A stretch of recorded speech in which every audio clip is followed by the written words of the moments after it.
Hello guys, welcome back to my YouTube channel. ನಾನು ನಿಮ್ಮ ಪ್ರೀತಿಯ ರೇಖಾ ಗೌಡ.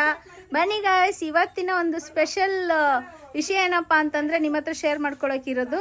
ಇವತ್ತು ನನ್ನ ಮೊಮ್ಮಗ ಗಾಯ್ಸ್, ನೋಡಿ ನನಗಾಗಲೇ ಮೊಮ್ಮಗ, ನನ್ನ ಮೊಮ್ಮಗನ ಫೇಸ್ ರಿವೀಲ್ ಮಾಡೋಣ ಅಂತ ಈ ವಿಡಿಯೋನ ಮಾಡ್ತಿದ್ದೀವಿ. ಸೊ ಬನ್ನಿ ವಿಡಿಯೋ ಮಾಡೋಣ. ನನ್ನ ಮೊಮ್ಮಗ ಯಾವ ಥರ ಇದ್ದಾನೆ ಏನು ನೋಡಿ ಆಶೀರ್ವಾದ ಮಾಡಿ, ಅವನಿಗೆ 100 ವರ್ಷ ಅವನು ಬಾಳಿ ಬದುಕಲಿ. ಹಾಗೆ ನಿಮ್ಮ ಕಮೆಂಟನ್ನು ಕೂಡ ಕಮೆಂಟ್ ಸೆಕ್ಷನಲ್ಲಿ ತಿಳಿಸಿ. ಓಕೆ, ಬನ್ನಿ ಸ್ಟಾರ್ಟ್ ಮಾಡೋಣ.